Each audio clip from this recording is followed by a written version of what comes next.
Phone आ गया काकी का, जी ये भी जी। बहुत बातें करती है, पिंडी की है मेरे ख्याल। ये तो हैंड फ्री लगानी पड़ेगी मेरी, वो देखिए उसमें है काका जी शाह शमस, वो देखिए जी। अस्सलाम वालेकुम। वालेकुम इसको सलाम। वहाँ बाबा लगाना मेरी होगा आवाज आ रही है? जी। आपकी आवाज़ आ रही है, आपकी कॉल आई जा रही थी, मैं देख रहा था, फिर मैंने कहा काकी ने ये सुबह तक मेरी बैटरी ख़त्म कर देनी है अगर मैंने ना उठाया तो। यार सीरियस शेयर करना चाहती हूँ, इस वजह से मैंने कॉल किया। आप क्या शेयर करना चाह रही हैं? इसके पास माइक यहाँ। हाँ जी, आवाज़ आ रही हेलो है? हाँ जी बोलें। पास बाबा, कीजिए, थोड़ा आपकी हाथ रख आवाज दें। बहुत कम आ रही है। अच्छा, मेरी आवाज़ कम आ रही है, अब ठीक आ रही है? जी जी, अभी सही है। जी फरमाएं, क्या एक्सपीरियंस हो गया आपको? बाबा, मैं ये बताना चाहती थी कि ये दुआ मुझे कैसे मिली है और मैंने इससे क्या पाया है और क्या क्या चैलेंज रही है, सारा कुछ शेयर करना है मुझे। चलें बताएं, आपने क्या मिला है आपको इससे? बाबा, दुआ में आए हुए मुझे तकरीबन 5 साल हो गए हैं, अभी 5वां साल शुरू है। और जब मैं दुआ में नहीं थी तो उस टाइम मेरी जो जिंदगी थी या मेरे जो सवालात थे वो ये थे कि मेरी अल्लाह मियाँ से एक अपनी जान थी कि सारे बहन भाइयों में 5 बहनें थी और 3 भाई थे। तो उन बहन भाइयों में सबसे जो नकम्मी लगता था मुझे कि मैं हूँ, तो मैं क्या ऐसा करूँ कि मेरे अम्मी अब्बू खुश हो जाएं, उनको अच्छा लगे और फिर वो कहें कि हाँ ये भी हमारी बेटी जो है बहुत काम की है। फिर अगर क्लास में जब 9th-10th क्लास में थी तो टीचर्स जो थी ना वो आके कहती थी कि जब मुझे इस्लामियात की टीचर आके एक किस्सा सुनाती थी हजरत बिलाल का, सुनाती थी तो मैं बहुत शौक से सुना करती थी ना। तो मेरा होता था कि अगर हजरत बिलाल जो थे ना वो मतलब एक बहुत अजीम है।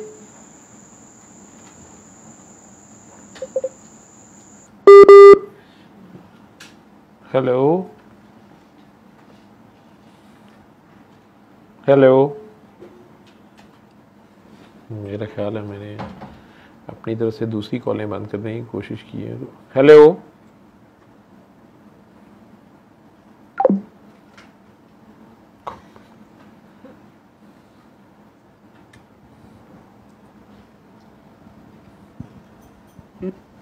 जी, हेलो। कनेक्टिंग पे असल में नहीं, मैंने नहीं कुछ किया, कनेक्टिंग पे गया।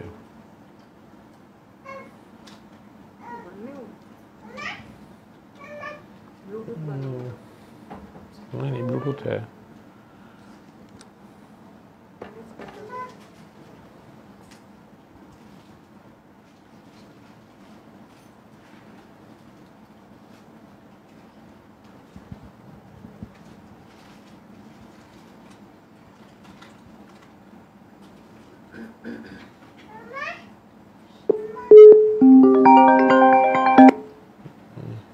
जी हेलो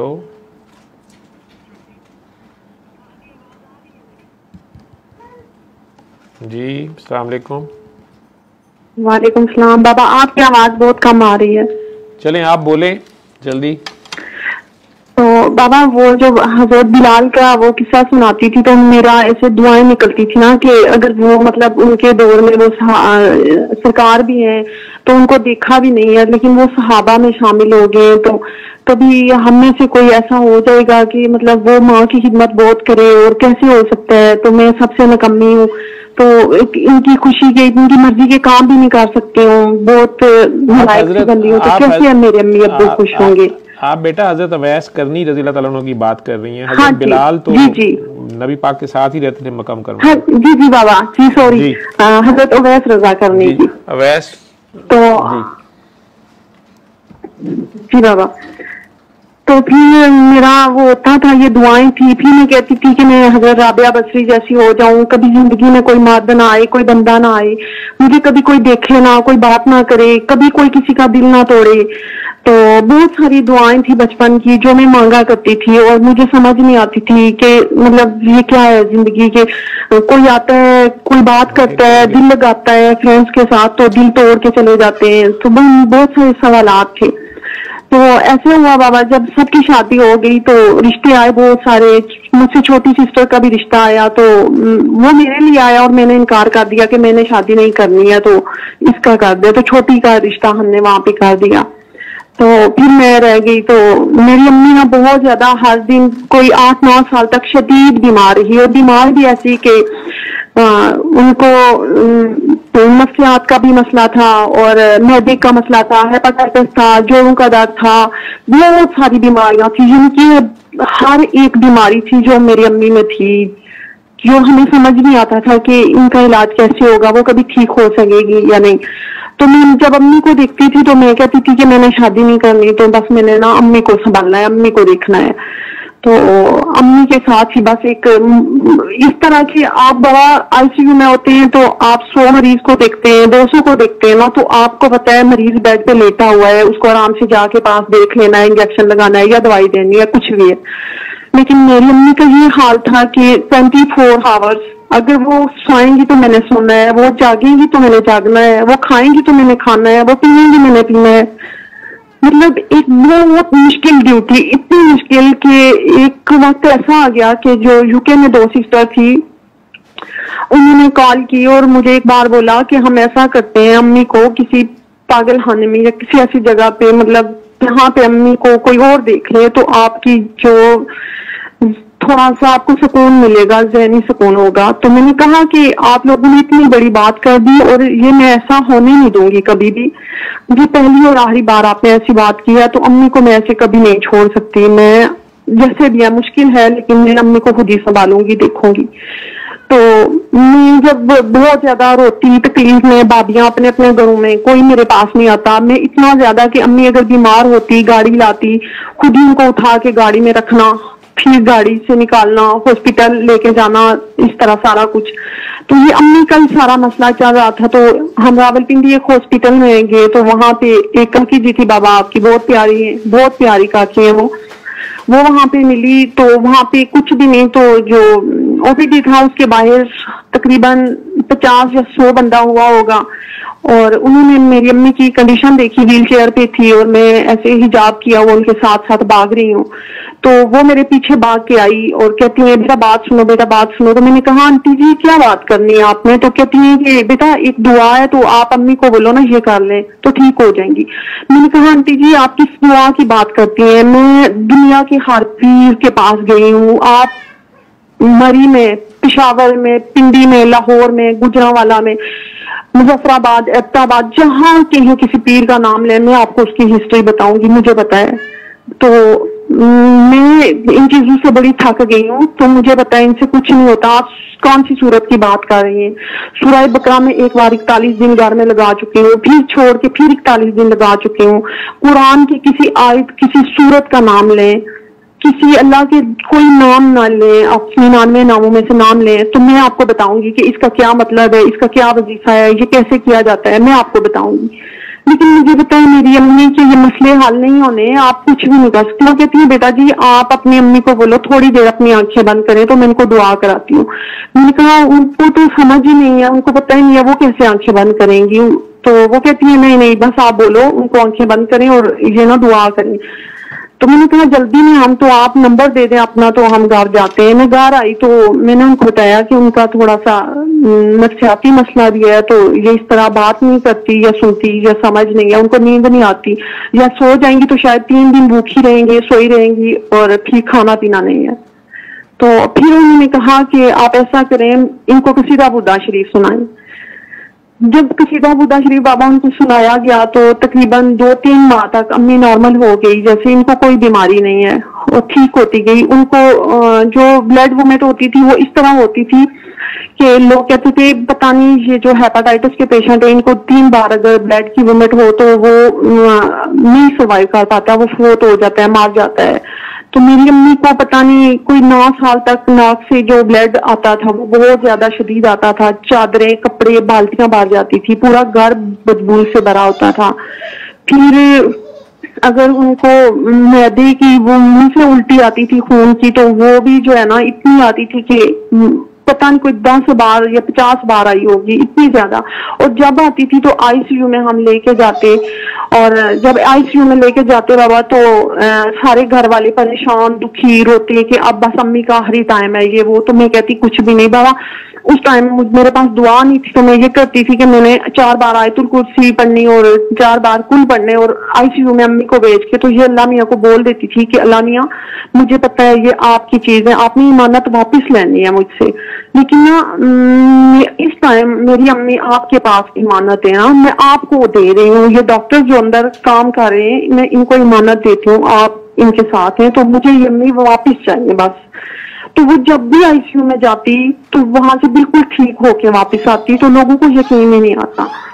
तो फिर ऐसे ही अम्मी का बहुत लंबा प्रोसेस, एक बार अम्मी बहुत ज्यादा तकलीफ में ये हाल होता था कि कभी बाजू अम्मी का बांध के अपने बाजू के साथ, कभी शलवार का पांचा अम्मी का अपनी शलवार के साथ बांध के रात को सोना कि अम्मी कहीं उठ ना जाए, कहीं चली ना जाए, कहीं गिर ना जाए, अम्मी को कुछ हो ना जाए, तो पकड़ के ऐसे हाथ पकड़ के हाथ में रखना, फिर अम्मी को उलझन होना कि मुझे किसी ने पकड़ा हुआ है। फिर एक दिन ऐसे हुआ बाबा कि मुझे थोड़ा सा ख्याल गुजर गया कि शायद मैं अम्मी को देख रही हूँ या अम्मी के साथ बहुत केयर करती हूँ ये वो। तो एक रोज ऐसे हुआ कि रात का टाइम, रात के 2-3 बज रहे थे और अम्मी मेरी ना बार बार पानी मांग रही थी, पानी दो पानी दो, प्यास नहीं दिया तो वो बोले जा रही थी, जो मुंह पे लफ्ज आ जाए ना वो बोल रही थी, दोहरा रही थी बार बार, तो वो बार बार पानी मांग रही थी। तो उस रात को मुझे बुखार बहुत तेज था और बुखार था, और उस बुखार की शिद्दत ये थी कि कमर में शदीद पेन, और ना मैं बैठ सकती, ना मैं लेट सकती, ना मैं उठ सकती, कुछ भी नहीं, मैं रोए जा रही हूँ। और मैंने वहां से बैठे हुए दूसरे बेड से अम्मी को बोला कि आपको पता ही नहीं कोई मर रहा है जी रहा है, तो सिर्फ आपको अपनी है कि मुझे पानी चाहिए और मुझे पानी दो। तो मुझे उस टाइम जवाब अल्लाह की तरफ से मिला कि तुम कुछ भी नहीं कर सकती अगर मैं ना चाहूं तो मैं उस रात बहुत रोई, बहुत ज्यादा रोई। ये वाकई मैं तो कुछ भी नहीं कर रही हूँ, मेरे चाहने से कुछ भी नहीं हो रहा है, ये अल्लाह खुद काम ले रहा है, वो करा रहा है। तो मुझे जितना लंबा सख्त टाइम मैंने अम्मी के साथ गुजारा, तो जब मोहल्ले वाले सारे मेरे बारे में बात करते कि इसने माँ की खिदमत की, इसने माँ के साथ बहुत टाइम, तो मैं बाबा शर्मिंदा हो जाती और कहती कि नहीं मैंने कुछ भी नहीं किया है, ये अल्लाह ने कराया है। उनका नसीब था कि उनको एक अच्छी बेटी मिलती जो उनके साथ देती किसी भी मुश्किल वक्त में। तो एक बार ऐसे हुआ कि हम हॉस्पिटल में गए तो अम्मी को बहुत ज्यादा वहां पे हॉस्पिटल के अंदर रावलपिंडी जो सरकारी हॉस्पिटल है उधर उल्टी हुई। ये जो बाबा कोरोना का पहला वो आया था ना केस पाकिस्तान में, चाइना का एक बंदा था, वहां पे आईसीयू में थी मैं, और दिन के दोपहर के 2-3 बजे का टाइम था, वहां पे पहला केस आया। और वो जो हॉस्पिटल था, वो जो इंचार्ज थे वहां के, वो मेरे भाई के दोस्त थे, तो वो मुझे अंदर बाहर या आईसीयू से आने जाने में मना नहीं करते थे। तो ऐसे हुआ वहां पे मेरी अम्मी को ब्लड वोमिट हुई, और इतनी हुई कि अम्मी बिल्कुल सफेद हो गई, उनकी नजर खड़ी हो गई, ऐसे रुक गई कि बिल्कुल अब उनका आखिरी टाइम है। उनकी 4 कपड़े थे जो भरे हुए थे ब्लड से, 3 चादरें थी जो ब्लड से बेड पे भरी हुई थी, और डॉक्टर्स जो बड़ा डॉक्टर था वो सारी टीम को लेके अम्मी को आया। उन दिनों में कोविड वालों का बहुत ज्यादा ये कहते थे कि सारे वो आईसीयू खाली करा दे, तो अगर ये केस आता है तो उसको वहां पे रेफर करेंगे। तो हम ना एक वार्ड में थे, तो हमारी अम्मी को आईसीयू नहीं दे रहे थे कि इमरजेंसी में इनको नहीं भेजना है, ये जरासीम बहुत जल्दी खींच लेंगी तो जल्दी इनका मसला ज्यादा खराब होगा। तो मेरी अम्मी बेड पे, और मेरी अम्मी के कपड़े खत्म हो गए, ब्लड इतना ज्यादा, पेशाब में उल्टी में सारा कुछ। तो मेरे बड़े भाई मेरे साथ, और उन्होंने एक काम वाली को ना पैसे दिए कि आप जाओ तो वॉशरूम भरा हुआ ब्लड से, तो मेरी बहन को साफ करा दो। तो मुझे पता था कि मेरी माँ है तो मैं तो दिल से काम कर लूंगी, लेकिन वो बेशक मेरे भाई इसको पैसे दे रहे हैं लेकिन वो ऐसे काम नहीं करेगी।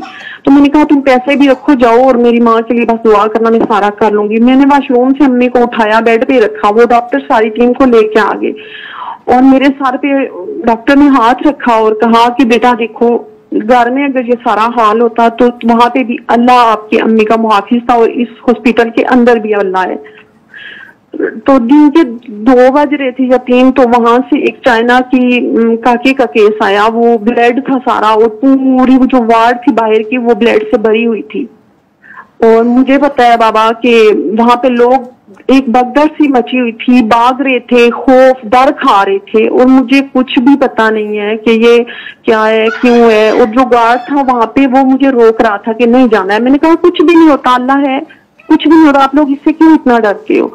तो मैं उस फ्लैट के ऊपर से गुजर के बाहर चली गई, वहां से खाना लाया, कपड़े कोई फालतू लाए जो अम्मी को पहनाए, दोबारा डॉक्टर्स आए और मेरे भाई रो रहे हैं और घर फोन करके कह रहे हैं कि अम्मी का आखिरी टाइम है तो ये ऐसे करना है, तो सारा कुछ। तो मैंने कहा कि ठीक है चलो हम इंतजाम कर लेते हैं घर में ना, ये ऐसे है। जब हम थोड़ा टाइम गुजरा तो मैंने फिर अल्लाह से दुआएं की कि अल्लाह मियां ऐसे ऐसे करना है, मेरी अम्मी को कुछ भी ना हो, ठीक हो जाए। तो मेरी अम्मी को जैसे ब्लड की एक बोतल मिली तो वो बेहतर होना शुरू हो गई, ठीक हो गई। फिर उसके बाद एक टेस्ट हुआ तो हम डॉक्टर्स ने कहा इनका जो लीवर है वो खत्म हो चुका है ही नहीं, बिल्कुल काम नहीं कर रहा है, हटा नहीं। और मेरी अम्मी बेड पे बैठी हुई मुस्कुरा रही और मैं परेशान थी, लेकिन मेरे घर वाले ज्यादा परेशान थे। मुझे अल्लाह पे बहुत भरोसा। 2 दिन गुजरे, हमने वही रिपोर्ट प्राइवेट हॉस्पिटल में जाके चेक कराई तो रिपोर्ट बिल्कुल पॉजिटिव और ठीक। कहते हैं कौन सा पागल डॉक्टर है जिसने ये बताया है, इनकी कोई रिपोर्ट में मसला नहीं है, ठीक है। फिर थोड़ा टाइम गुजरा, उनकी टांग टूट गई और उनको हम गुजरात हॉस्पिटल में लेके गए। वहां पे भी सारी वार्ड कोविड वालों की भरी हुई और मुझे कोई डर नहीं, कोई टेंशन नहीं। इस कोविड के डेज में मैं हर हॉस्पिटल में धक्के खा रही थी, जा रही थी, भाई होते थे साथ में, मुझे कोई डर नहीं था। मुझे ये था कि अल्लाह है और सिर्फ एक गर्म पानी की बोतल हाथ में होती थी, कोई मास्क नहीं, कुछ भी नहीं।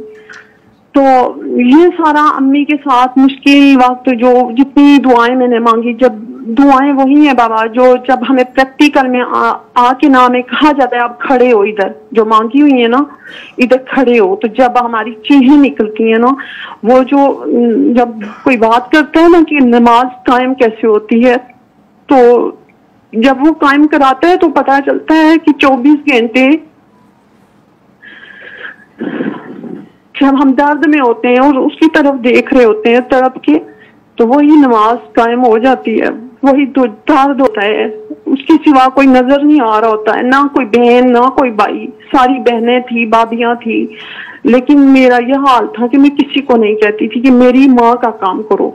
मेरी अम्मी खाना मांग रही है, पानी मांग रही है, तो आप इनके लिए करो। मैं किसी को नहीं कहती थी, क्योंकि मैं कहती थी ये मैंने अल्लाह से बोला हुआ है तो ये मैंने ही करना है, किसी और ने नहीं करना है। फिर इस वजह से घर में शदीद नफरतें थी। चाचू लोगों की फैमिली थी एक अपने मोहल्ले में, उनके साथ शदीद नफरतें, शिकवे शिकायतें, गिले। और मुझे खुद फिर ऐसी कंडीशन में रह रहे कि डिप्रेशन, एंजाइटी, और बस ये अल्लाह से दुआ कि अल्लाह जिस दिन मेरी माँ को कुछ होगा ना उसके दूसरे या तीसरे रोज तो दुनिया से मुझे उठा लेना, नहीं तो मैं इस दुनिया में नहीं रह सकूंगी, मैं नहीं जिंदा रह सकूंगी। तो ये दुआएं, फिर ये होता था कि सारे जोड़ मेरे अपने स्वेल हो जाते थे। बाबा आपके पास ना एक मरीज एक चीज के लिए कि मुझे सर में दर्द है, मैदे में दर्द है, या एक चीज के लिए आते हैं, लेकिन मैं कहती हूँ कि मुझे इन चीजों का बिल्कुल पता नहीं। मैंने जब मेरी अम्मी की दुआ हुई तो 3-4 माह के बाद मैंने सोचा कि ये दुआ क्या है और ये क्यों करते हैं। तो मेरी जो वो आंटी थी जिन्होंने दुआ कराई थी, वो कहती है मुझे, मैं ऐसे खड़ी थी तो 3-4 माह बाद मुझे फिर जहन में ख्याल आया कि उस काकी को भी ये दुआ का मैसेज तो दे दूं। उन्होंने मुझे कॉल की। बाबा जब उन्होंने दुआ कराई मुझे, तो शायद जो उलमा कराम है या मौलवी हजरात हैं वो ये बात सुने तो उनको ये वो थोड़ा लगे कि कोई फतवा लगा दे या कुछ, या ऐसे बोले कि ये गलत है, नाजायज है या कुछ। तो मैं बाबा जब वो दुआ कर रही थी ना, तो वो कहते हैं ना जो एक नुक्ता होता है, सिर्फ एक नुक्ता, बाबा वो मुझे मिला वहां से। वो जो मेरी अल्लाह के साथ हमेशा जिद थी कि अगर तू है तो सामने आ, या तो तू है ही नहीं, अगर है तो सामने आ। फिर एक बार ऐसी झलक ख्वाब में नजर आई कि आसमान पे जोर की बिजली कड़कती है और मुझे अल्लाह की आवाज आती है कि उधर देख, आसमान की तरफ देख, और वहां पे इतनी जोरदार चमक है कि मैं चाहती हूँ कि मैं देखूं। मुझे वहां कभी सरकार नजर आ रहे हैं, कभी अल्लाह कुछ, तो मैं कहती हूँ नहीं नहीं नहीं, ऐसे मेरी हिम्मत नहीं है, मैं वहां पे नहीं देख सकती ना, उनको नहीं देख सकती। तो वो कहते हैं नहीं तू देख, तो मैं कहती हूँ नहीं। तो मैं जब वो दुआ कर रही थी तो मुझे कोई भी दूर या अलग नजर नहीं आया, सारे वो मेरे एक जगह एक ही जगह पे मेरे अंदर एक यकसू हो गई जैसे मैं। और उस दुआ के बाद जब मुझे बोला गया कि तुम सबको माफ करो, तो मैंने 2-3 लोगों को तो माफ किया, लेकिन मैंने कहा चलो आंटी को क्या पता, जो इनको तो मैंने माफ नहीं करना है, इसको मैंने कर दिया है, लेकिन इसको मैंने नहीं करना है। इन्होंने हमारे साथ बहुत ज्यादतियां नाइंसाफियां की हुई हैं। और मेरी अम्मी जो बड़े बेटे के लिए बाबा 10-11 साल तक बहुत रोती रही। आपने बाबा एक काके की बात बताई थी, वो जो माँ जी गली में खड़ी होती थी और अपने बेटे की बैक साइड देखने के लिए खड़ी होती थी कि वो मुझे नजर आ जाए, मैं अपने बेटे को देखूंगी।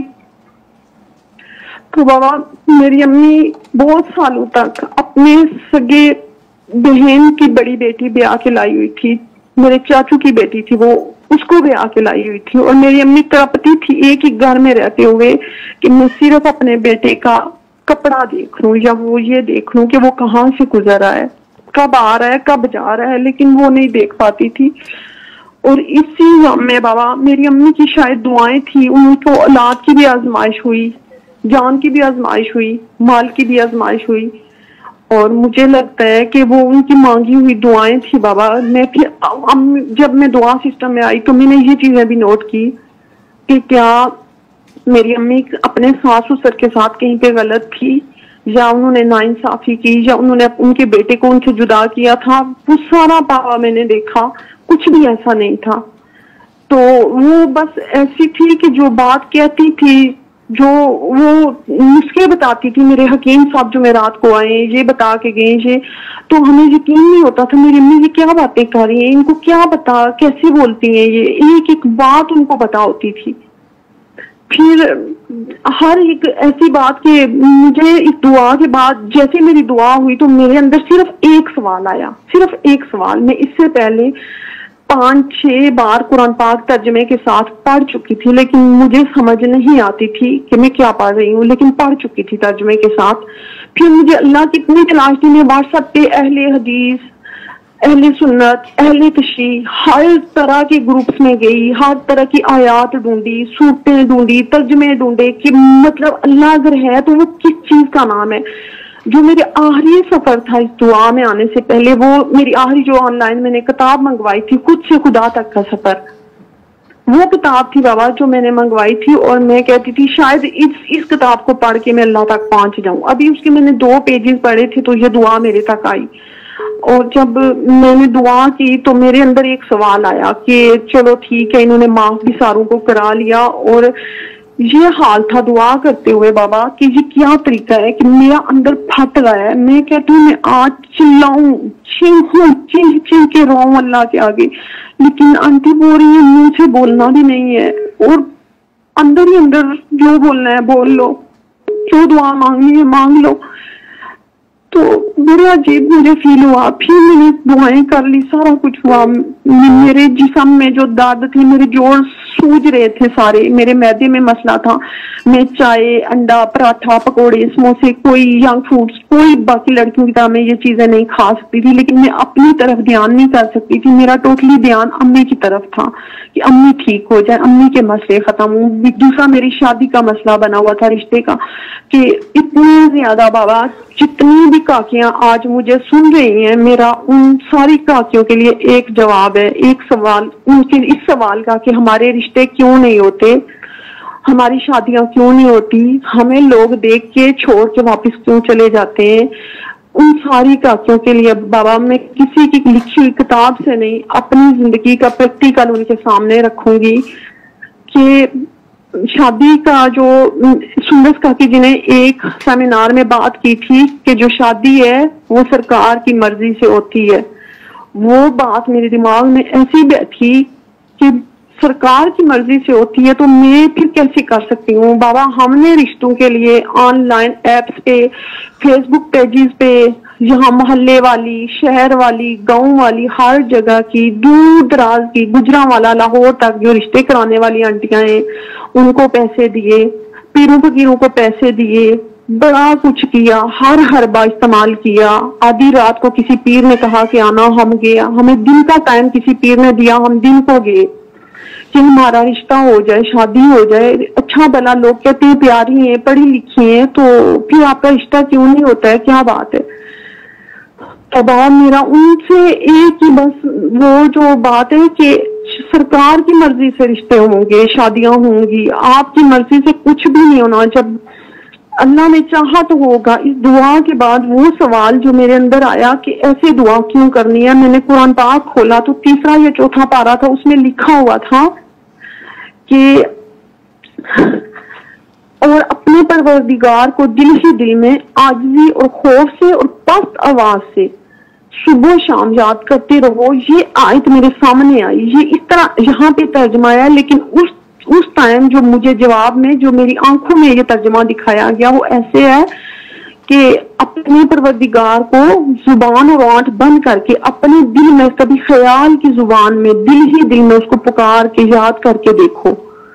तो मैंने कहा अब मैंने इस दुआ के बारे में कोई सवाल नहीं करना। ये सवाल था, मुझे ऑटो पे इसका जवाब मिल गया है। मैं 3 साल तक बाबा आपसे जो बातें करती थी, मैं रात को बातें शुरू करती थी, पूरी रात ख्याल ही ख्याल में मेरी बातें होती थी और सुबह हो जाती थी। मुझे नहीं पता कि सुबह हो गई, रोशनी हो गई और मेरी बातें चल रही हैं बाबा ये हुआ, ये हुआ, ये हुआ, ऐसे हुआ। और 2-3 साल तक आप मेरे ख्वाब में बस आते थे और मेरा हर दिन गुजर जाता था। एक बार मैंने आपको कॉल की रोते हुए कि बाबा मेरी अम्मी बहुत बीमार हैं तो इनके लिए दुआ करें, तो आपने कहा चलो जाओ रो लो, मुझे फोन नहीं करना। तो जैसे ही मैंने फोन बंद किया तो मेरी जो आंटी है उनकी तरफ से फौरन मैसेज आया कि अगर बाबा ने गुस्सा कर दिया या कुछ बोला तो परेशान नहीं होना, खैर हो जाएगी, बात होगी, यही बहुत है, तो खैर हो जाएगी। तो मैंने कहा कि आंटी को कैसे पता कि मेरी बात होगी, बाबा ने मुझे गुस्सा भी कर दिया। तो मैं इस बात पे फिर चुप, फिर जो है मेरे ये ऐसे दुआ करती रही और मैंने आंटी से कहा कि उनसे सीखती रही। उनके आज 5 साल पहले वाले जो पहले मैसेज थे वो मैसेज अभी तक मैं सेव करके रखती हूँ, सुनती हूँ, उन पे अमल करती हूँ। फिर बाबा सरकार की एक आयत थी ना कि लक़द जाअकुम रसूलुम मिन अनफुसिकुम, तो वो जो आयत थी ना कि सरकार तुम्हारे लिए खरीस है। तो मैंने कहा कि सरकार हमारे लिए, मतलब हम तो हरीस या लालची हो सकते हैं, हमें घर चाहिए, माल चाहिए, अच्छा हम सफर चाहिए, बस ये कोई दर्द तकलीफ ना हो, कोई बीमार ना हो, हम मतलब इस तरह के हरीस है ना, दुनियावी चीजें ये हरीस। और सरकार हरीस का लफ्ज इस्तेमाल कर रहे हैं कुरान में, इस तरह आ रहा है कि हरीस है, मतलब वो हमारे लिए लालची है कि हमें कुछ ना हो, हमें कोई तकलीफ ना पहुंचे। तो मैं जब ये आयत पढ़ती बाबा तो मैं मसल्ले पे बैठ के इतना रोती शर्मिंदगी से कि वो हमारे लिए ये दुआ कर रहे हैं कि हमें बचाना चाहते हैं। फिर बाबा मैंने इन शादियों के लिए, रिश्तों के लिए ऑनलाइन खुद से कई लोगों से, लड़कों से बात की, कहीं से कहीं कितने टाइम दिए उनको, कितना जिंदगी का टाइम दिया। जो आखिरी टाइम था मेरा जिस बंदे के साथ, वो हाजी था, उम्रा किया हुआ था, खाना काबा में था, वो आखिरी इंसान था बाबा। मेरा बस नहीं चलता था। जब मैंने सूरह रहमान सुनी तो मैंने इस तरह सुनी कि मैं अल्लाह के आगे पेश होके रोई जाती थी 21 मिनट तक मेरा रोना होता था। और फिर जब मैंने एक बार सुन ली तो मैंने कहा बड़ा मजा है इस चीज में, तो चलो आंटी को क्या पता, तो मैं एक बार फिर एक दिन छोड़ के सुन लेती हूँ। फिर मैंने कहा फिर सुन लेती हूँ, फिर मैंने सुनी। 1 साल तक थोड़े मेरे अंदर सवाल और थोड़े मसले रहे कि चलो यहाँ पे तो आप 2 साल 3 साल हो गए, इस काके ने मुझे लारा लगाया हुआ है कि मैं तुमसे शादी करूंगा तो शादी कर लेते हैं, इसके लिए एक बार इससे कर लेते हैं बात।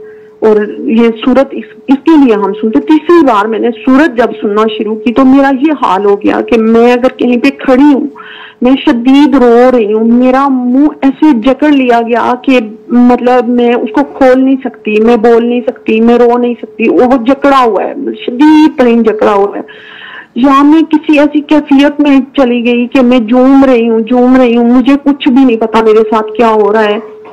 तो मैंने कहा बस मैंने अल्लाह से हर एक चीज इतने सरेंडर किए, मैंने सारों को माफ किया, मैंने दुआ दी, मैं अपनी बीमारियां भूल गई, अम्मी की बीमारियां भूल गई, लेकिन इस एक दुआ मैं अल्लाह के आगे रखूंगी और मेरी अल्लाह ये दुआ सुन ले कि इस काके के साथ मेरी शादी हो जाए। लेकिन अल्लाह ने कहा, मैं अल्लाह से हमेशा कहती थी कि अल्लाह मियां आप मेरा नसीब खोल दो, तो अगर मेरे में कोई खामियां या गुनाह या गलतियां हैं तो वो मैं छोड़ दूंगी। लेकिन मुझे अल्लाह की तरफ से जवाब आता था कि तुम पहले गुनाह गलतियां कुताहियां छोड़ो तो मैं फिर तुम्हारे नसीब खोलूंगा। जो भी रिश्ता आता हम छुपा के रखते, भाभीियों को, मोहल्ले वालों को, आगे पीछे किसी को पता ना चले, कोई तावीज कर देगा, जादू टूने हो जाएंगे तो फिर वो रिश्ता नहीं होगा। लेकिन नहीं भी बताते तो भी नहीं होता था। फिर उस काकी का ऐसे हुआ बाबा कि मुझे बताया गया कि अली हक कर लो। मैंने उस लड़की से कहा कि आप अली हक करो। उसने कहा, वो सऊदीया में रहता था तो मुश्किल से इस बात को मानता था कि अली हक क्या करना है, इससे क्या होना है। उसने एक रात किया और रात को उसके 1-2 बजे मैसेज आए कि उसकी चीजें निकल गई। तो मैंने कहा क्या हुआ कि बस मुझे नहीं पता, लेकिन मेरी चीज निकल गई अली हक करते हुए, और वो मुझसे फ्रॉड कर रहा था। वो मुकम्मल मुझे भरोसे में लिया हुआ था। वो शादीशुदा था, उसकी 2 बेटे भी थे। तो मैंने कभी भाइयों के आगे अपना मुंह नहीं खोला था कि मैं किस जगह शादी करना चाहती हूँ या क्या है या कैसे है। तो मेरे भाई को मैंने सारा कुछ बता दिया, ये काका है, फलां जगह से है, आप जाओ वहां पे पता कर लो, तो अगर वो अकेला आना चाहते हो तो उसको आने दो, तो शादी कर दो। वो जो अली हक उसको मैंने करवाया, तो उसके फौरन दूसरी रात मुझे ख्वाब में बता दिया गया क्लियर लफ्जों में कि ये बंदा शादीशुदा है। लेकिन मैं उन सारी बहनों से कहना चाहती हूँ बाबा कि नहीं भरोसा करें, किसी पे भी नहीं करें। मुझे बहुत सारी काकियों के मैसेजेस आते हैं, मेरा मोबाइल भरा हुआ है, हम पसंद की शादी करना चाहते हैं, हमारी मर्जी है यहाँ पे। मुझे पता है उन्होंने अपना प्रैक्टिकल करना है, उसके बाद ही कुछ सीखेंगे मेरी तरह। लेकिन मैं उनको कहती हूँ किसी पे कोई भरोसा ना करें, किसी पे भी भरोसा ना करें। अपने अल्लाह का, अपने सरकार की हया करें, उनके हुक्म का इंतजार करें। उनकी मर्जी से आपके नसीब खुलेंगे, आपकी मर्जी से कभी भी नहीं खुलेंगे। मैंने हर हरबा इस्तेमाल किया है, मैंने हर जगह धक्के खाए, मैं हर पीर के पास ऐसी जगहों पे 1-1 लाख रुपया भी दिया है, 70-70 हजार रुपया भी दिए हैं। बहुत पैसा लुटाया है मैंने कि मेरे नसीब खुल जाए। ऐसी जगहों पे गई जिन पीरों ने कहा कि तुम लोगों के ऊपर किसी ने ऐसा इल्म किया हुआ है कि इज्जत लुटाई है उसने अपनी, और ऐसा गंदा इल्म किया गया है, आपकी शादी नहीं हो सकती, तो या उसके बदले में वही अमल आप भी करो उसी तरह, तो ये नसीब आपके खुलेंगे। तो बाबा ये बहुत बड़ा एक प्रैक्टिकल मैं बोल रही हूँ, अपनी जिंदगी की हर एक बीती हुई बात बता रही हूँ, किसी की बताई हुई बातें नहीं, किताब की लिखी हुई बातें नहीं। तो मैंने कहा कि ऐसे कहते हैं कि इतने 50,000 दे दो या 70,000 दो तो आपके ये नसीब, जो ये लड़का या ये शादी होने वाली हो जाएगी। तो मैंने कहा ठीक है हम कर लेंगे। ऑनलाइन मैंने बहुत सारे पैसे लुटाए हैं, 2-2 लाख तक दिए हैं, लेकिन कुछ भी नहीं हुआ, एक पत्ता भी नहीं हिला, कुछ भी नहीं हुआ।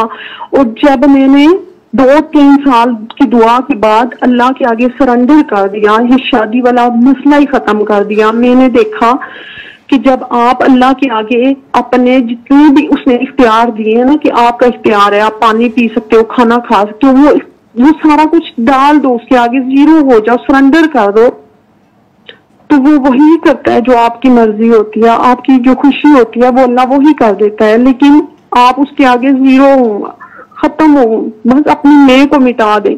जब मेरी अम्मी फोत हुई बाबा, तो मुझे लगता था मेरा सब कुछ खत्म हो गया है, मेरे पास कुछ भी नहीं बचा है। वो पहली कॉल थी एक बार जो 13 मिनट की मेरी आपसे हुई, और मैं आपको डॉक्टर बाबा बोलती थी, तो उस दिन से मुझसे बाबा बोला गया है, डॉक्टर बाबा नहीं निकलता। मैंने कोशिश की कि मैं आपको डॉक्टर बाबा बोलूं। मनाहिल काकी का बहुत शुक्रिया जिन्होंने आपको हमारे साथ बांटा है, आपको हमें दिया है। अल्लाह ताला उनकी बहुत सारी खुशियां दे, उनके नसीब अच्छे करे। मैं अपने अपनों को आज भी बाबा किसी के साथ नहीं बांट सकती, शेयर नहीं कर सकती। मेरी अम्मी फोत हो गई है, वो अकेले हैं, लेकिन मैं नहीं कर सकती, मुझसे बर्दाश्त ही नहीं होता। तो वो बहुत प्यारी काकी हैं जिन्होंने अकेले थी तो फिर भी कहा ठीक है आप सबके बाबा हैं, बन जाए। बहुत शुक्रिया उनका। तो मैं सारी बहनों से कहती हूँ कि प्लीज आप यहाँ पे सरेंडर हो जाए, अल्लाह पे छोड़ दें, ना किसी लड़के के पीछे पड़े कि कोई आपको ले जाएगा आएगा, ये सब इस्तेमाल करते हैं। कोई भी अपनी इज्जत नहीं बनाता, जो इज्जत बनाते हैं वो आपसे आपकी उम्र नहीं पूछते, वो आपसे आपकी बरादरी नहीं पूछते, वो आपसे आपकी तालीम नहीं पूछते। जो इज्जत बनाते हैं, जो नहीं बनाते वो आपको बस टाइम पास के लिए रख लेते हैं, यूज करते हैं। उस बकाके ने जब ये सारा कुछ किया तो उसकी चीजें निकल गई और मेरे भाई गए वहां पे, पता किया तो उनको पता चला ये शादीशुदा है। मेरा अंधा एतबार था, मुझे बता दिया गया था कि ये शादीशुदा है, लेकिन मेरा एतबार अंधा था। मैं कहती थी वो बंदा कभी झूठा नहीं हो सकता, वो सच्चा है, वो सच बोलता है, मेरे साथ वो फ्रॉड नहीं कर सकता। उसने दाढ़ी रखी हुई है, उसने हज किया हुआ है, उसने उम्रे किए हुए हैं, पता नहीं हर साल 2-3 बार वहां पे जाता है, तो नहीं कर सकता, झूठ नहीं बोल सकता। लेकिन जब ये बात खुली मेरे ऊपर तो वो मेरी अल्लाह से पहली और आखिरी जिद थी। उसके बाद मैं जितनी काकियों को दुआ कराती थी तो वो मुझे कहती थी आप अपने लिए दुआ क्यों नहीं करती, सबके लिए दुआ होती है, आप जो जो दुआ करता है वो ठीक हो रहा है, आप अपने लिए दुआ क्यों नहीं करती। मैंने कहा मैं नहीं कर सकती, मुझसे नहीं होती। और मेरी सिस्टर को माइग्रेन का यूके में होती है, मुझसे बड़ी है वो, उनको शादी से पहले 10-15 साल से माइग्रेन था, आधे सर का दर्द, उनको दुआ कराई, वो खत्म हो गया, वो नॉर्मल है अब। उससे बड़ी सिस्टर थी, उनको यूट्रस का कैंसर बता रहे थे डॉक्टर के। ये जो लास्ट फाइनल रिपोर्ट है आपकी, इसमें जो है जो लास्ट टेस्ट आया है, आपने कल कॉल करनी है, आपको हमें लगता है कैंसर है। मैंने उनको दुआ कराई, सूरह रहमान थेरेपी का मैसेज दिया। उनकी कंडीशन ऐसी होती थी, हर साल वो 1 हफ्ता या 20 दिन के लिए बेहोश कामे में चली जाती थी और हॉस्पिटल एडमिट रहती थी आईसीयू में। और यहाँ पे उनके लिए दुआएं और सदके और खत्म दरूद ये सारा होने लगता था। जब उन्होंने थेरापी की तो अभी 2रा या 3रा साल है उनको दुआ में आए हुए, लेकिन अभी तक अल्हम्दुलिल्लाह वो ठीक ठाक है, अपने काम कर रही हैं। कभी उन्होंने कोई टेस्ट नहीं कराया, कुछ भी नहीं, वो बिल्कुल ठीक है। और बाबा इसके बाद जो है ना, मेरी लेफ्ट साइड हाथ जो था ना, लेफ्ट साइड, उसके उल्टी साइड पे बहुत बड़ी गिल्टी बनी हुई थी। जो जो वो उस गिल्टी को देखता था वो ये कहता था कि आपके सारे जॉइंट्स जो है ना पकड़ लेगी ऐसे, और कोई बड़ा मसला कैंसर या कुछ निकलेगा तो जितनी जल्दी हो सकता है इसका ऑपरेशन करा लो। मैंने 4 साल दुआ में रहते हुए भी बाबा कभी उसका टेस्ट नहीं कराया, कुछ भी नहीं। वो गिल्टी खुद ही खत्म हो गई, मैंने कुछ नहीं कराया, वो खुद से खत्म हो गई। सिर्फ दुआ करती रही, सिर्फ 3 टाइम अल्लाह पानी वाली दुआ करती रही, वो गिल्टी खुद खत्म हो गई। मेरा डिप्रेशन और एंजाइटी किधर गई मुझे कुछ भी नहीं पता, मेरे जोड़ों के दर्द किधर गए मुझे नहीं पता। मैं तो इन मसलों के लिए आई नहीं थी। मेरा मसला शादी था या मेरी वालदा थी, मेरी माँ थी कि ये ठीक हो जाए, इनके मसले कब खत्म होंगे, ये कब इस आजमाइश से निकलेंगी। तो मैंने 4 साल या 3 साल के बाद, 4 साल के बाद मेरा अपने मोहल्ले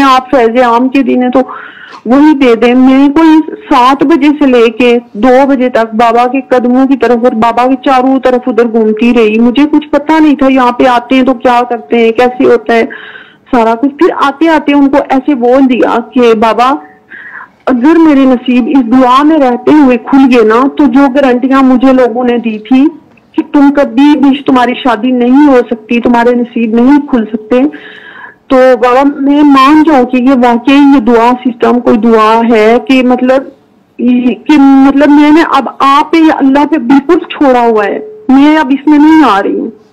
तो ठीक है, अगर आपने चाहा तो मेरे नसीब अल्लाह ने लिखे हुए हैं कहीं पे खोलने हैं किसी के साथ, तो खोल दे, आपने जो भी करना है करना है। ये मैं उनको ऐसे आते हुए बोल के आ गई।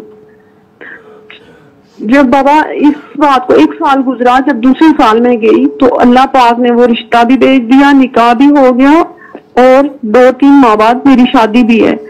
ये सारा कुछ इस दुआ में हुआ। जब ये सारी मेरा नसीब खुल गया, ये दुआ होगी, तो एक और आयत मेरे सामने फेसबुक पे आई कि तुम जितनी मर्जी कोशिश कर लो, ये जो भी करना है कर लो, लेकिन हर काम का एक मुकर्ररा वक्त है, उसने अपने मुकर्ररा वक्त पे होना है, उससे पहले नहीं हो सकता। तो मैंने कहा कि ये आयत पहले क्यों नहीं मेरी नजर में आई कि अगर उसी की मर्जी से ही होना था, तो अब जब हो गया है तो ये आयत आई है। तो फिर मुझे समझ आई कि हाँ अच्छा, ये मेरी मर्जी से नहीं, अल्लाह की मर्जी से, सरकार की मर्जी से होना था। फिर बाबा मेरे अंदर एक सवाल था कि अगर अल्लाह, ये जो लोग कहते हैं हमें ऑक्सीजन की कमी हो गई है, तो ऑक्सीजन की कमी से क्या होता है, सांस लेना कितना आसान है, ऐसे सांस खींचो तो दूसरा सांस आ जाएगा, ये भी कोई बात है। तो बाबा जो मुझे अब सवाल से डर लगता है, मैं 5 साल में मैंने कोई सवाल नहीं किया दुआ में कि वो मुझे प्रैक्टिकल करना पड़ता है सारा। तो हमारे पड़ोस में मोहल्ले में बाबा एक माँ जी थी, तो उनको ना उनके लंग्स जो थे वो खत्म थे, ऑक्सीजन की कमी थी, उनको ऑक्सीजन लगाते थे, फिर सांस पूरा होता था सारा कुछ। मैं उनके पास गई, उनको दुआ कराई, तो वो पता नहीं 90 या 95 ईयर्स ओल्ड एज होंगी। तो मैंने उनको जब दुआ करवाई तो दुआ के दौरान वो माँ जी की आंखें ना खुले। मैंने कहा आंखें खोले, आंखें खोले, वो आंखें ना खोले। वो बाबा अभी तक 2-3 साल हो गए, वो बिल्कुल ठीक है, वो चलती फिरती हैं, वो खाती पीती हैं। डॉक्टर्स कहते हैं इनके लंग्स नहीं काम करते, है ही नहीं, सुकड़ चुके हैं, वो कुछ भी नहीं। लेकिन उस रात बाबा जब मैं घर में आई तो मैं सारी रात तड़पती रही। मेरे इधर राइट साइड पे पता नहीं कोई तकलीफ शुरू हो गई, दर्द शुरू हो गया। मैंने काढ़े पिए, सिरप पिए, हर चीज कर ली, मुझे आराम ना आई। तो मेरा अल्लाह से ये सवाल था कि सांस लेना कौन सा मुश्किल है, बंदा ऐसे ले खींचे सांस तो आ जाएगी दूसरी, ये मुश्किल नहीं है। तो मेरे ना आहिस्ता आहिस्ता पित्ते का मसला बनना शुरू हो गया, और मेरे जब पित्ते का ऑपरेट हुआ तो बाबा वो जब डॉक्टर मुझे वहां पे ऑपरेशन थिएटर में लेके गए तो ऐसे मुझे लटाया, कहते हैं लेट जाओ, और मुझसे डॉक्टर बातें कर रहा है कि आप कितना बड़ी हो, आप शादीशुदा हो या नहीं, ये सवाल कर रहा है। मुझे उन्होंने इंजेक्शन लगाया, मैं बेहोश हो गई। जब बेहोश हुई बाबा तो मैंने ऐसे जो आखिरी ख्याल उस बेहोशगी में मुझे गुजरा वो ये था कि बहुत जालिम डॉक्टर है, कम से कम मेरे सवाल का जवाब देने देता ना, मुझे कुछ कर दिया इसने। तो ये क्या किया इसने। तो वो ऑपरेशन करके जब मुझे उन्होंने वार्ड में शिफ्ट किया तो शाम को मुझे नर्सेज और डॉक्टर्स कहती हैं कि यहाँ बड़े ऑपरेट होते हैं, वो भी मतलब वो करते हैं कि 2 घंटे के बाद उनसे कहते हैं उठ के चलना शुरू करो। तो बाबा जब मुझे होश आया तो मैंने कहा उन्होंने मेरा पूरा पेट काट दिया है, बहुत जुल्म कर दिया मेरे, शायद उन्होंने गुर्दे दानों निकाल लिए हैं और मेरे अंदर कुछ भी नहीं बचा। अब मैं सारी जिंदगी के लिए नहीं चल सकूंगी, कुछ भी नहीं होगा।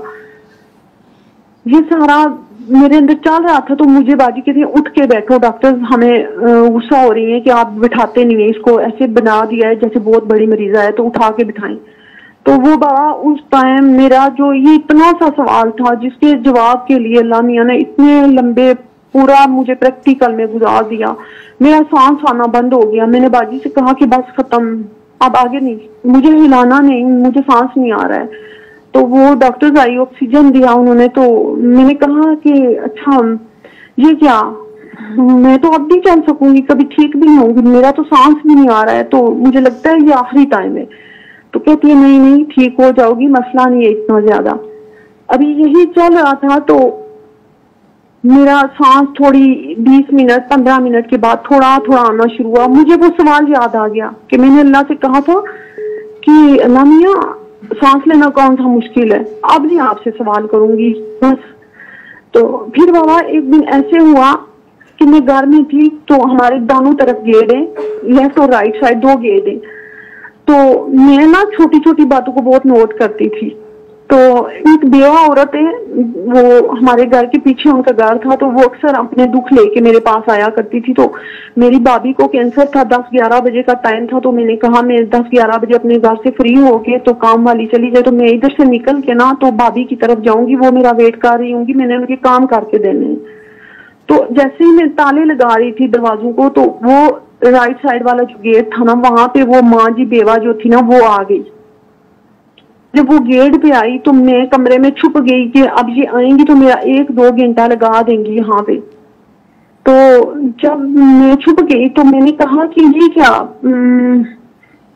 वो भी गेट पे खड़ी है और अंदर कमरे में ऐसे हुआ कि मेरे पेट में शदीद तकलीफ, दर्द शुरू हुआ, इतना दर्द शुरू हुआ कि मैं जैसे मरने वाली हूँ, शदीद दर्द। मैंने कहा या अल्लाह, मैंने वहां पे पानी पड़ा था, मैंने उठाया, मैंने अल्लाह मियाँ को बोला, अल्लाह मियाँ मुझे पता है वो आप बेवा औरत है, उनके बच्चे भी उनके पास नहीं है, सारा कुछ मुझे पता है, उनको डर से मैंने वापस किया है, लेकिन अल्लाह मियाँ प्लीज मुझे माफ कर दे, मेरी गलती है, और ये जो दर्द है ना ये खत्म कर दे, मेरी नेकियां ले ले, जो करना है कर ले, मैं अगर उनको चाहते हैं तो मैं उनको भी जाके बुला लूंगी वापस।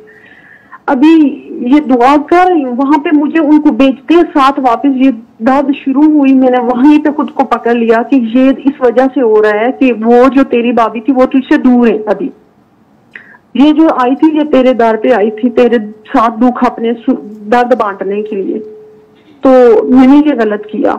मैंने उसी टाइम दुआ की, अभी शदीद तकलीफ शुरू हुई और दुआ की, और अल्लाह मियां ने उसी टाइम मुझे फौरी तौर पे आराम दे दिया, सुकून मिल गया। बाबा जब दुआ का मैसेज मुझे मिला तो जिन रिश्तों के लिए मेरे अंदर मेरे चाचू और मेरी जो खाला थी, सगी खाला भी थी, चच्ची भी थी, उनके लिए मेरे अंदर शदीद नफरत थी।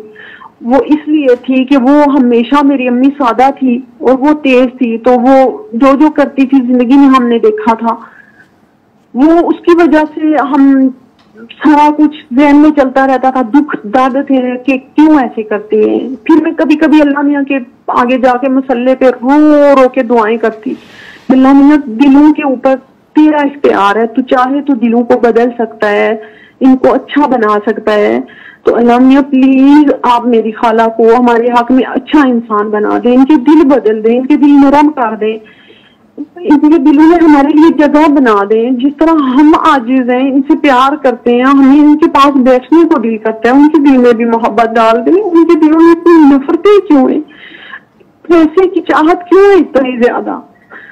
तो ये सारा था। तो जैसे ही मुझे दुआ मिली तो बाबा मैं सबसे पहले चल के जो गई खाला के पास गई। खाला का जो बीपी था वो कंट्रोल नहीं होता था, एक माह तक बीपी बहुत तेज हाई रहता, हर वक्त हाई रहता। जब मैं गई उनको दुआ कराई और बोला ऐसे 7 रोज सूरह रहमान सुने, वो बिल्कुल ठीक हो गई। अभी तक उन्होंने नहीं कहा कि मेरा कभी बीपी हाई हुआ है। उसके बाद मेरे चाचू का मसला बना, उन्होंने कहा कि चाचू को दिल का मसला बना और डॉक्टर्स कहते हैं कि इनका सिर्फ 25% दिल जो है काम करता है और इनकी जितना जल्दी हो सके आज से 2-1.5 साल पहले इनकी ओपन हार्ट सर्जरी करनी है। तो मैं गई उनके घर में, तो मेरे चाचू थोड़े से खामोश तबीयत और गुस्से वाले हैं, उनसे बात करते हुए बड़ा डर लगता है।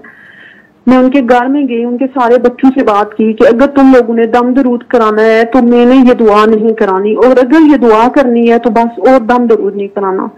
तो वो कहते हैं कि आप जो कर सकती हो ना वो करो, हम कुछ भी नहीं कराएंगे, जैसे जो कहोगी आप वो करेंगे। और मैंने कमरे में आधा गिलास पानी का ले गई, उनके दरवाजे को कुंडी लगा दी, अंदर चली गई। मेरी चाची जो है ना, खाला जो है, वो कभी अपने बेटों के पास या अपने मियाँ के पास किसी को अकेला नहीं बैठने देती, एक लम्हा भी कभी बात नहीं करने देती अकेले में। तो मैं ना उस रोज चली गई उनके कमरे में, आराम से बैठ के उनको दुआ कराई। वो लेटे हुए थे, उनके पास पानी था। उनके घर में इस टाइम 3 यतीम जो बच्चियां है ना, ये बहुए हैं उनकी, 3 है यतीम। एक बेवा भी हो चुकी है, उसको उन्होंने घर भेज दिया है। 2 उनके पास है, जो 2 छोटी थी उनके साथ वो बहुत ज्यादती भी करते थे। मैंने उनको दुआ कराई जब, तो उनकी आंखों में आंसू आ गए और कहते हैं कि नाजिया तुमने क्या किया है, मेरे दिल में कुछ हुआ है, मेरे दिल के अंदर मुझे ऐसे कुछ आवाज आई है कि कुछ खुला है या बंद हुआ मुझे नहीं पता, लेकिन कुछ मेरे दिल के अंदर हुआ है। बाबा अभी तक वो रावलपिंडी मंडी में गर्मियों में शुगर के मरीज हैं, हार्ट पेशेंट हैं, बीपी के पेशेंट हैं, लेकिन वो सुकून से आते हैं, जाते हैं, 1-2 घंटे का सफर करते हैं, पैदल चलते हैं, उनको कुछ भी नहीं। वो सब घर वाले मोहल्ले वाले कहते हैं इनकी ओपन हार्ट सर्जरी होनी थी, बहुत बड़ा ऑपरेट था, ये क्या किया है, ये कैसे ठीक हो गए। तो मैं तो कभी वहां पे वापस नहीं गई, उनसे पूछा नहीं, बोला नहीं, लेकिन वो मेरी आंखों के सामने बिल्कुल ठीक है। फिर मेरी फुप्पो थी बाबा, उनको लीवर का कैंसर था। वो बिल्कुल सब मोहल्ले वाले इकट्ठे थे कि ऐसा करते हैं, अब इनका लास्ट टाइम है। डॉक्टर्स ने जवाब दे दिया है, पेट सारा पानी से भर गया है और ये तो अब बचेंगी नहीं, तो बस एक दिन, आज की रात है, कल की रात है, ऐसे था। मैं गई वहां पे, उनको दुआ कराई। पहले 7 रोज उनको कसीदा बुर्दा शरीफ कराया, फिर उनको 1 दिन का गैप दिया और सूरह रहमान कराई। वही मेरी फुप्पो सेकंड स्टेप थी, लेकिन वो बहुत ज्यादा बेहतर होना शुरू हो गई, चलना फिरना, खाना पीना नॉर्मल हो गई। तो बाबा यहाँ पे जो दुआ सेशन में आते हैं या जो लोग दुआ में, उनके लिए मेरा एक पैगाम है, एक बारीक सी छोटी सी बात है जो सबके समझने के लिए है। बाबा आप बहुत प्यारा बोलते हैं, बहुत अच्छा समझाते हैं, किसी को मेरा नहीं ख्याल कि किसी सवाल की बाकी गुंजाइश रहती है कि वो कोई बोले, कोई सवाल करे। हर एक को ऑटो पे इतने सवालों के जवाब मिल जाते हैं कि नहीं जरूरत पड़ती कि वो खुद से सवाल करें। तो वो जो मेरी फुप्पो थी, उनका जब वो ठीक हो गई, नॉर्मल हो गई, तो दुआ में आने के बाद उनसे गलती ये हुई कि एक मौलवी साहब आए, उन्होंने उनको पानी दम करके दिया, वो पानी पिया, उसके बाद 3 या 4 रोज वो जिंदा रही। वो अगर नॉर्मल रूटीन में होती तो 100 तरह के दम वाले पानी भी पीती, कोई मसला नहीं था, लेकिन वो एक मुकम्मल सिस्टम में आ गई, दुआ में आ गई, उन्होंने थेरापी कर ली थी, वो इससे डॉक्टर ने जवाब दे दिया, वो ठीक हो चुकी थी। उसके बाद उनसे गलती हुई है। तो मैं कहती हूँ जो मुझसे लोग जुड़े हुए हैं, आपसे जुड़े हुए हैं, आगे सब काके काके जो दुआएं कराते हैं, उनके पास जो आ जाते हैं, उनके लिए 3 टाइम अल्लाह पानी वाली दुआ, सूरह रहमान थेरापी, कसीदा बुर्दा शरीफ, यही सब कुछ है। फिर वो किसी पीर के पास ना जाएं, कहीं से दम दरूद ना करवाएं, अपने लिए गलती के ऊपर गलती ना करें। हम जब अल्लाह के रूबरू पेश होते हैं, हमें अपनी गुनाहों की, कोताहियों की, गलतियों की माफी मिल जाती है। ये बाबा मैं कहती थी, मैं बड़े बड़े पीरों के पास गई हूँ, मैं कहती थी किसी ने कभी फैज जारी नहीं किया। गर्मी होती थी, धूप होती थी, सर्दियां होती थी, गर्मियां होती थी, मुझे नहीं पता मैं किस टाइम अपनी माँ को गाड़ी में डाल के लेके जा रही हूँ पीरों के पास। क्या टाइम है, क्या वक्त है, क्या कितना पैसा खर्च होगा, मैं कुछ नहीं देखती थी। लेकिन बाबा मैंने देखा है जो इस सिस्टम में आके घर बैठे आपको मिल रहा है ना, वो बहुत बड़ा खजाना है, बहुत बड़ा खजाना है। इसको संभाल ले, इसको पा ले, इस पे खड़े हो जाएं। ये जो कहते हैं ना हम अपने माँ बाप को पढ़ के क्या बख्शे हैं, हमने कुरान छोड़ दिया। आप पूरा कुरान की अमली तफसीर बन रहे, आप प्रैक्टिकल में आ रहे, जो बातें हम सवाब के लिए पढ़ी जा रहे थे, सूते रटी जा रहे थे, हमारा अमल कुछ नहीं था, हमारे पल्ले कुछ भी नहीं था। हम गुनाह करते थे, कुरान पढ़ते थे, नफरतें करते थे, शिकवे शिकायतें थी, तकलीफें थी, दूसरों के लिए गिले थे, दूरियां थी। वही घर जिनमें मैं एक दिन नहीं जा सकती थी, 1.5 माह, 2 माह, 3 माह तक रही हूँ बाबा। मुझे सुकून मिला है, अच्छा लगा है। मैंने दूसरों को नहीं बदला, मैंने दूसरों को जबरदस्ती ये दुआ का मैसेज नहीं सौंपा, मैंने अपने आप में तब्दीली लाई है। मैं खुद बदली हूँ, मैंने अपनी सोच बदली है। मैं एक फैसलाबाद की काकी जी हैं, उनको लीवर का कैंसर था और डॉक्टर्स ने कहा कि अब इनका आखिरी टाइम है, इनको घर ले जाएं। उनकी बहन यूके से छुट्टी लेके 1 हफ्ते के लिए घर में आ गई कि पाकिस्तान में कि ये मेरी बहन का आखिरी टाइम है, तो मेरी बहन को जरूरत है तो मैं उसके पास जाऊं। तो मैंने उसको दुआ कराई। तो दुआ के बाद अभी 3 माह हो गए। उनकी बहन जो इंतजार में थी कि जब मेरी उनसे बात हुई तो वो कहती पेशाब रुका हुआ है। मेरी बहन ने 1 हफ्ते से एक नवाला मुंह में खाने का, रोटी का नहीं लिया, 2 घूंट पानी के मेरी बहन नहीं पी सकती। तो कुछ ऐसा बताओ, कुछ ऐसा करो मेरी बहन ठीक हो जाए। वो बिल्कुल ठीक हो गई, वो चल भी रही है, वो अच्छी बनी है माशाल्लाह। लेकिन बाबा कहने का मकसद है कि हमने कैसे कायम होना है, हमने कैसे खड़े होना है। जब आप आगे दुआएं शुरू कराते हैं, आप खुद कायम होते हैं, आपकी दुआ निकल रही होती है। बाबा मैं 2 दिन पहले रूम में बैठ के इस तरह रोई हूँ कि अल्लाह मियां से कहा कि अल्लाह मियां आप हम जैसे गुनहगारों से बहुत प्यार करते हैं, लेकिन वो थोड़ी सी खुशबू, वो मिठास, वो वाली जो आपकी ये सिफ्त है हमने डाल दे कि हम किसी का गुनाह देख रहे हैं, हम किसी की गलती देख रहे हैं तो हम उससे प्यार कर सके, हम उसको अपने से जुदा ना करें, उससे नफरत ना करने लग जाए, हम उससे दूरी इख्तियार ना करें, हम उसको गले से लगाएं, अपने पास रखें ताकि वो इस गुनाह से बच सके, मजीद इसमें ना गिरे। लेकिन हम उससे नफरत करने लगते हैं, हम उसको दूर कर देते हैं खुद से। हमारे घर में एक फैसलाबाद की काकी है जो काम करती थी बाबा, उनका ऐसे हुआ, उनको सास उसे बहुत ज्यादा मारते थे, बहुत मारते थे, और उनकी जो लेफ्ट साइड चेहरे की ये जगह थी, इस पे के ऊपर बड़ी सी गिल्टी बन गई। बहुत प्यारी सादा सी 5 पड़ी हुई है, बिल्कुल मासूम सी बंदी है अल्लाह की। तो ऐसे हुआ कि वो ना डॉक्टर्स के पास अल-शिफा हॉस्पिटल इस्लामाबाद गई, तो उन्होंने कहा कि आपके इस पूरे चेहरे का ऑपरेशन होगा और आपके चेहरे पे बहुत बड़ी गिल्टी बन गई है, कोई गदूद टाइप कुछ बन गया है इस साइड पे, तो ये ऑपरेट होगा। वो पेपर लेके आई मेरे पास, मैंने इधर खुद से गाड़ी बुक की और उसको एक दूसरे प्राइवेट हॉस्पिटल लेके गई, टेस्ट कराए, दवाइयां लेके दी, फिर वापस लाई। तो मैंने उसको दुआ कराई और वो पेपर 25 तारीख उसको दी डॉक्टर्स ने, ये 25 को आपने आना है, आपके चेहरे का ऑपरेट होगा। और वो गरीब सी बंदी, उसका मियाँ भी उसके ऊपर खर्चा नहीं करता, खुद घरों में काम करती है और अपना गुजारा चलाती है। तो जब वो गई हॉस्पिटल तो पेपर लेके आई, कहती है बाजी इस रोज मेरा ना ऑपरेशन है, तो ये चेहरे पे जो गिल्टी है तो कहते हैं ऑपरेट के बगैर कुछ नहीं हो सकता और इसमें खतरा भी बहुत है, आपका यहाँ से कान के पास से और ये दाढ़ वाली सारी साइड यहाँ तक आपकी पूरा पता नहीं पूरी दाढ़ निकालनी पड़ेगी और क्या कुछ ऐसे मुझे बताया उसने। तो मैं डर गई, मैंने उसको दुआ कराई, सूरह रहमान थेरापी कराई।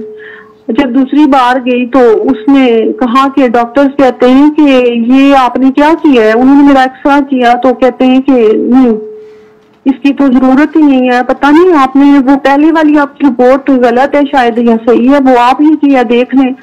तो ऐसा करते हैं, वो ऐसा कुछ भी नहीं है, आपको इस चीज की जरूरत नहीं है, आप इन चीजों को छोड़ दें। तो इसने कहा नहीं, दोनों रिपोर्ट्स मेरी हैं, आप सही करके देख लें। लेकिन ऐसा कुछ नहीं था, वो बिल्कुल ठीक थी। तो बाबा ये सारे दुआ एक्सपीरियंस थे, और भी बहुत सारे हैं। अभी कुछ दिन पहले एक काकी जी थी, उनकी ना काका जी, उनकी कॉल आई मुझे और कहते हैं मेरी कजन गुम हो गई है। तो मुझे नहीं पता कैसे, मैंने ऐसे बोल दिया कि अली हक कर लो, तो अली हक कुछ नहीं किया। तो बाबा वो कहते हैं, वो कोई काकी जो थी मजलूब सी बंदी है अल्लाह की, कोई ऐसी 19-20 साल उनकी एज है। और जब वो गई है, वो कहते हैं कि शाम को उनका मुझे मैसेज आया, तो कहते हैं कि बाजी आपका बहुत बहुत शुक्रिया। तो हमने जिस जंगल में, कोई जंगल था वहां पे कोई दरबार था, तो उसके पास हमारी जो कजन थी वो बेहोश पड़ी हुई थी, उसको होश नहीं था और हम सोच भी नहीं सकते थे कि हम जो है उस जगह पे, उस एरिया में अपनी कजन को ढूंढने के लिए जाएंगे। लेकिन हमें नहीं पता हम कैसे घूमते फिरते फिराते उस जगह पे चले गए और वहां से हमारी कजन बेहोश कौमे की हालत में हमें वहां से मिली है और हम उसको घर ले आए। तो ये सारे मेरे एक्सपीरियंस है बाबा, और मेरी सबसे दरख्वास्त है कि मेरे लिए भी और मनाहिर काकी के लिए भी और उन काकियों के लिए जरूर दुआ किया करें जो ऑनलाइन बैठी हुई हैं, रिश्ते देख रही हैं, ढूंढ रही हैं, शादियों के इंतजार में बैठी हुई हैं और बड़ी दुख और तकलीफ के साथ। मुझे पता है कि ये कैसा टाइम होता है, इंसान अंधा हो जाता है, उसको कुछ भी दिखाई नहीं दे रहा होता है कि वो इन चीजों से बाहर कैसे निकले। लेकिन जब निकल जाए तो उसको समझ आती है कि वो कितनी गंदगी में गिरा हुआ था, वो कहाँ पे था। तो आपको किसी का गंद नजर आए तो अपने गिरबान में ही देखना पड़ता है, दूसरों का गिरबान कभी नहीं पकड़ना पड़ता। मैंने बाबा देखा है अल्लाह ने कैसे कैसे किस किस मुकाम पे आपकी दुआएं सुनते हैं। वो आपसे बहुत प्यार करता है, वो 70 माओं से ज्यादा प्यार करने वाला रब है। और जब बाबा हम उम्रे पे गए तो ऐसे हुआ कि मैं जब खाना काबा में जो हमारा ग्रुप था वहां पे कुछ माएँ थी, यानी कि बहुत एजेड औरतें थी, तो मुझे वो कहती थी आप मक्का के अंदर जाओ तो हमें साथ ले जाओ, हम गुम हो जाएंगी। तो मैं कहती थी मैं इनको लेके गई तो मैं तवाफ नहीं कर सकूंगी। जब मैं मक्का के पास खाना काबा के पास जाती तो मुझे वहां से आवाज आती कि तू अपनी जो नेकियां थी, अपना जो भी तवाफ था, जो भी था, वो बाहर छोड़ रही है।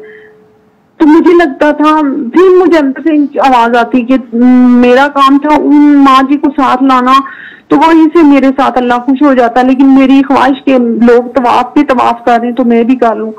तो जब मैं ये सारा कुछ हो रहा है तो फिर मैंने कहा नहीं, अब मैंने ना नहीं करना है। फिर जब बाबा हम मक्का से मदीना गए तो मैंने मदीना पहुंच के सरकार को अपनी अम्मी की जो मुश्किल तरीन जिंदगी थी, वो स्टोरी थी सारी, वो मैंने बतानी थी। तो वहां पे जाके ये हुआ, मेरा दिल था कि जब हम मक्का जाते हैं तो हमें एक तड़प होती है ना, खाना काबा किधर, हमने बाग के खाना काबा देखना है। जब हम खाना काबा के पास नमाज पढ़ रहे हैं बाबा, तो मुझे नहीं पता, लोग सजदे में हैं तो मेरे साथ वाली औरतें मेरे अबाई को खींच रही हैं, काकी बैठ जाओ, सारे सजदे में, तुम भी बैठो। अब मुझे नहीं पता सजदे में, जब मैं सजदे में चली जाऊं तो मेरे पाँव के ऊपर पाँव औरतें मार रही हैं कि उठो उठो, नमाज अब खड़े हैं सारे तो तुम भी खड़ी हो जाओ। तो मुझे नहीं पता अब खड़े हैं तो मैंने खड़े होना था, मुझे पता ही नहीं। तो वो मुझे ऐसे बुला रही है, मुझे पता नहीं क्या होता, मुझे होश नहीं रहती। फिर जब हम मदीना गए तो मेरा वो था कि अगर हम वहां पे खाना काबा को देखते हैं तो मैंने तो सरकार को देखना है ना, कुछ भी हो जाए तो सरकार को देखना है, ये कैसे होते हैं, किधर होते हैं, उनको देखूंगी तो मुझे सुकून मिलेगा। मैंने इमरान बाबा को मैसेज किए, उनका नंबर कहीं से लिया और उनको मैसेज किए कि इमरान बाबा आप बताएं कि जब रोजा रसूल के पास जाते हैं तो वो क्या तरीका है, कहाँ से जा सकते हैं, क्या करना है। मैं इतनी देर में वो चारों तरफ 3 चक्कर काट चुकी थी, तो मैं पागल हुई थी कि मैंने सरकार को उनके रोजे को देखना है, तो इधर कैसे जाते हैं, क्या करते हैं। तो उन्होंने बताया कि पता नहीं सुबह 5 बजे और शाम को 10 बजे दरवाजा खुलता है, तो वहां से काकियां जो है ना जा सकती हैं अंदर इस टाइम पे।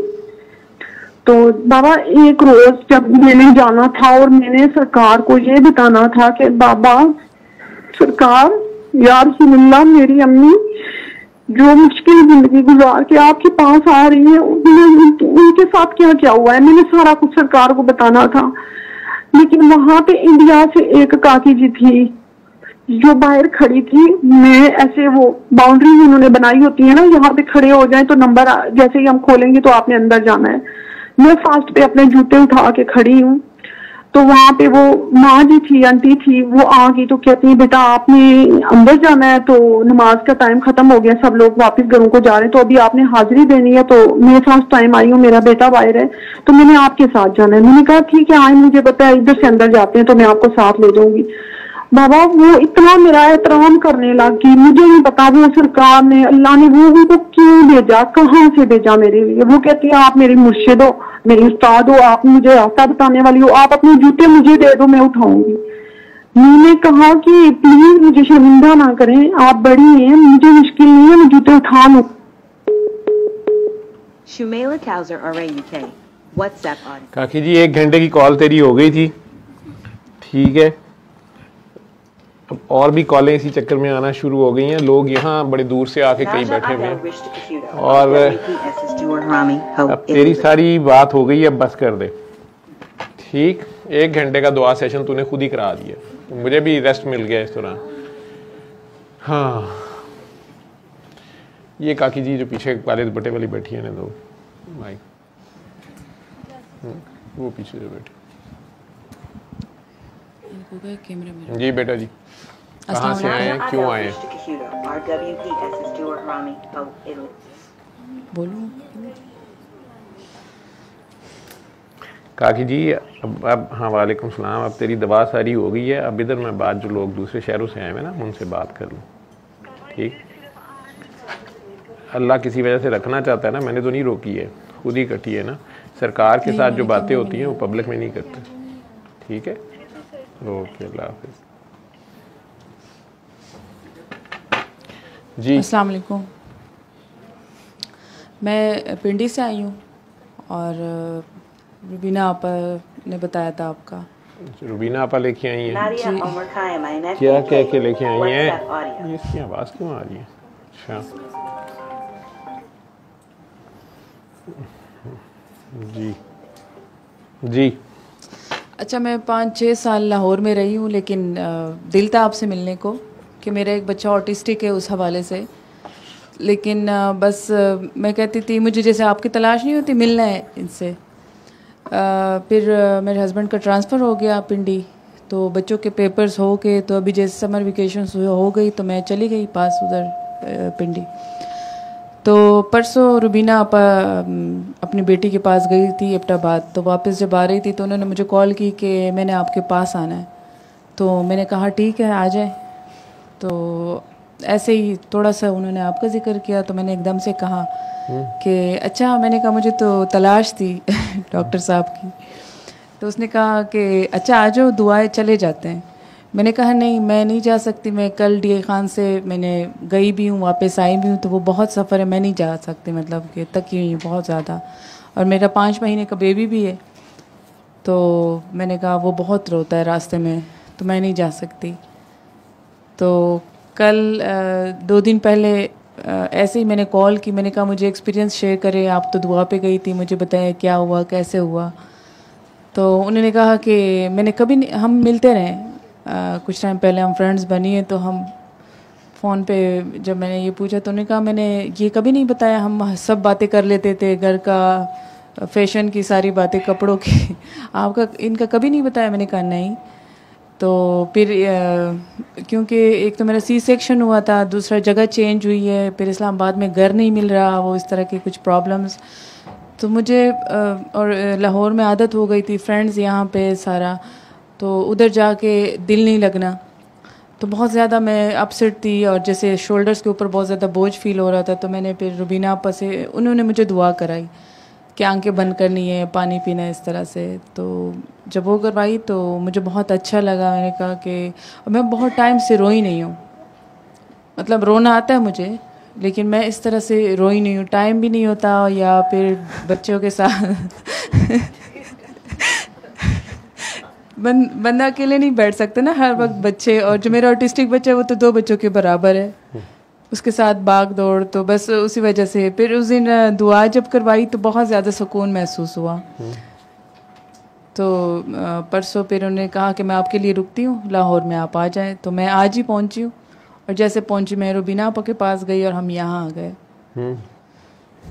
तो वो बच्चा कितने साल का है? बच्चा 7 साल का, सितंबर में हो जाएगा इंशाल्लाह। अच्छा। वो आपने वीडियोस मेरी देखी थी ऑटिज्म जी वाली? जी जी, ऐसे ही सामने आ जाती थी ना एकदम से। ऑटिज्म वाली देखी हैं जिनमें बच्चे हैं, माँ बाप हैं, बच्चे हैं? हाँ, मैंने आपकी एक वीडियो देखी थी जो बहुत टाइम पहले थी, कि आपने किसी को ये कहा था कि ये असल में बच्चा नहीं बीमार होता, माँ बाप बीमार होते हैं, जैसे दिल में कुछ रखते हैं या इस तरह से ये। लेकिन प्रॉपर कभी भी मैंने वीडियो नहीं देखी, जैसे बिल्कुल टाइम निकाल के ना इस तरह प्रॉपर देखना फुल वीडियो। आप दोनों ठीक होते थे, बच्चा ठीक होता जाएगा इंशाल्लाह।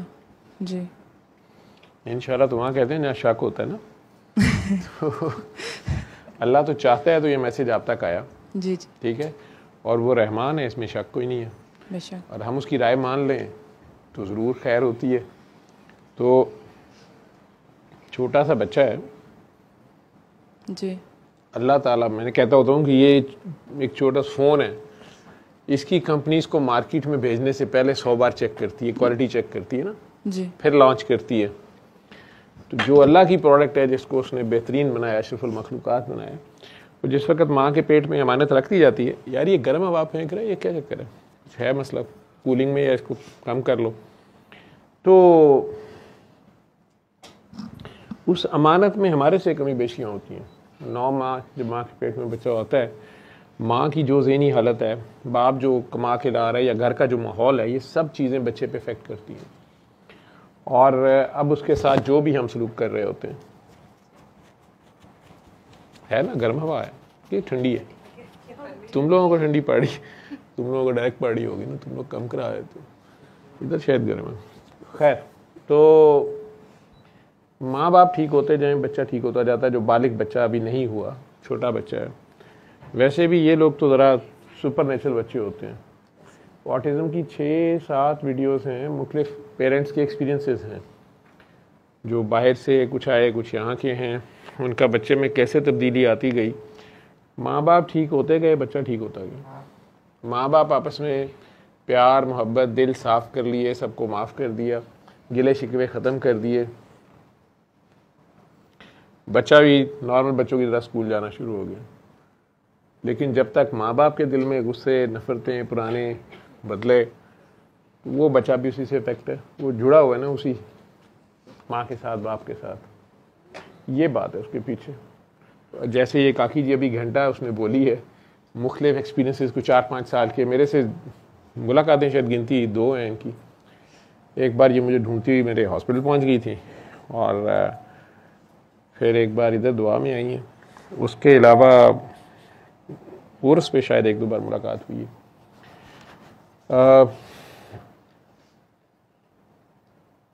यंग हैं, अभी शादी तो अब होने लगी, निकाह हो गया, शादी होने लगी। लेकिन जिस दौर से गुजरी हैं, बता रही हैं आप, उनकी माइंड सेट देख रही होंगी, तो उसमें ज़ोर उसका सारा यही है कि कायम होना, इस्तिकामत असल चीज़ है। बंदा लड़खड़ाता है कई बार, लेकिन यही ज़िंदगी, ये दुनिया एक जेल है। यहाँ पे एक सज़ा समझ लें या एक नतीजे में हम यहाँ आ गए। जिस चीज़ से मना किया गया था, वो मना जब नहीं कर, वो लिमिट क्रॉस कर ली, तो उसका जो मकाफ़ात अमल था उसमें इधर आना पड़ गया। अल्लाह की जो भी हिकमत है। तो यहाँ रहते हुए उसने फिर हमें सबसे बेहतर अशरफुल मखलूक़ात भी बनाया, लेकिन साथ कुछ डूज़ और डोंट्स बताए हुए हैं, ये करो और ये ना करो, और ये हमारे फ़ायदे और नुकसान किए हैं। अल्लाह को उसमें कोई फ़र्क नहीं पड़ता। लेकिन हम नहीं वो चीज़ें फॉलो करते।